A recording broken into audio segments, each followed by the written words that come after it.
Hey, what's up? I'm Liz, this Splits the DIY, and we're at the end of another month, which means that we've got some 3D prints to go over. Let's dive right in with a classic model for the 3D printing community, Phil A. Ment, better known as the Matter Hackers mascot. If you aren't familiar, Matter Hackers is an American 3D printing supplier for filament, printers, spare parts, etc., and their mascot is this fun astronaut who is often printed as a benchmark. This was my first time printing Phil, and at first it failed right at the end due to some bed adhesion issues.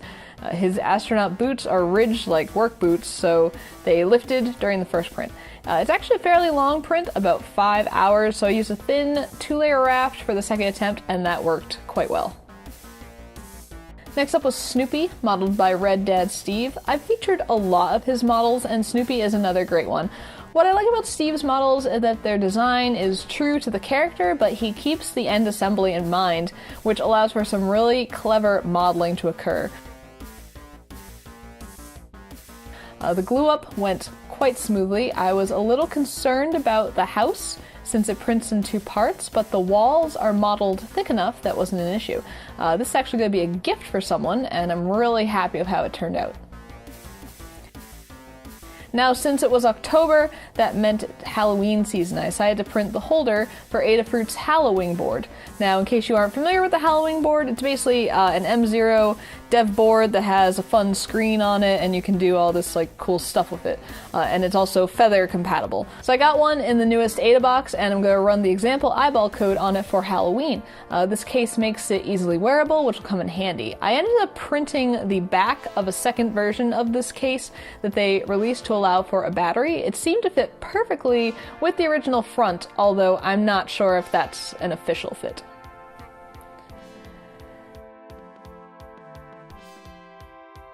And for Halloween, I also created a project featuring a 3D printed jack-o'-lantern. In case you missed it, there's a full video and write-up for this project that I'll link down below. And this pumpkin's name is Jack, and Jack was a long and surprisingly challenging print, taking a total of about 23 hours. Jack was exported and sliced around midnight on a Friday, which means that I wasn't paying very close attention to Slick 3 R's preview and had the scare of no support showing up for some of Jack's teeth. You'll see in the time-lapse that I paused the print and stuck in some sticky tack to save the free-flowing plastic. Luckily this worked, but if you ever do this, please do pause the print so that rogue print head won't destroy your hand. I ended up printing some replacement teeth and show the repair process in the project video. Unfortunately, it looks like the time-lapse for the lid didn't record properly. There's only a couple frames that showed up, but there was a color change for the stem to go from orange to green. And I mentioned, and a few other people have also mentioned, that Jack does not need to be this thick. Could definitely be remixed to have a thinner shell, but personally, I'm fond of the realistic gored walls. It definitely makes Jack seem like they're a truly hollowed out pumpkin for All Hallows Eve. Now, Jack wasn't the only design that I did this month. I also tried my hand at a custom bracket to be used with 2 shower curtain rods. Why would I do this? Well, you may have seen Joel telling the 3D printing nerds custom filament shelves a month or 2 ago. I was instantly jealous at the storage solution, but being a renter, I can't drill into my walls. So I came up with the idea of using adjustable shower curtain rods to suspend across a wall and create the same spatial clearance that Joel created with 2 pieces of wood. The bracket holds them at the correct distance by slotting in and offering extra support in the middle. The first version, which was the first time-lapse, didn't hold the rods far enough away from the wall, so as a result the spools were kind of like hitting it and they weren't sitting flush. So the second version fixes this, also attempts to decrease the amount of material used by adding in some gaps.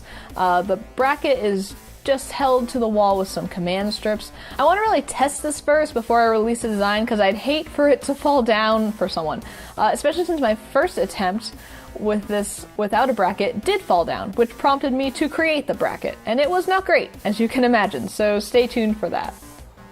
I'm going to end with another seasonal print, The Sugar Cat by Magnet.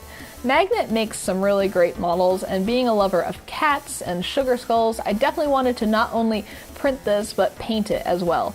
I printed it at 0.15 layer height to get the details to come out, which are quite intricate. In case you aren't aware of what a sugar skull is, they're used in the celebration of the Day of the Dead, or Dia de los Muertos in Mexico, which is a festival that occurs around the same time as Halloween, but it's not Halloween. For the painting, I kept it pretty basic with some acrylic paint. This paint in particular is from Target. I believe it's their own brand, and I've had really good luck with it on PLA. It's also really affordable, comes in a bunch of colors, so it can't go wrong. I like to use some really small and thin brushes when painting models, and for this one, first I painted all the raised surfaces white, or the bones rather, and then I went over all the details in teal, lime green, pink, yellow, and red, try to get that classic sugar skull look. This took a while, waiting for everything to dry, but it was definitely worth it. I only did one coat of white. If you wanted full coverage, you definitely need 2 coats, especially since this is on black PLA, but I liked the kind of chalky, rustic look that resulted from the single coat, so that's why I went with that. And that's what I printed for October. Not a high volume print month, but the prints that I did do were very long. I'll be linking all the models down in the description in case you want to print them yourselves. If you like this video, please toss me a thumbs up, leave any questions or comments down below. Thank you for watching, consider subscribing for more content like this, and until next time, this has been Blitz City DIY.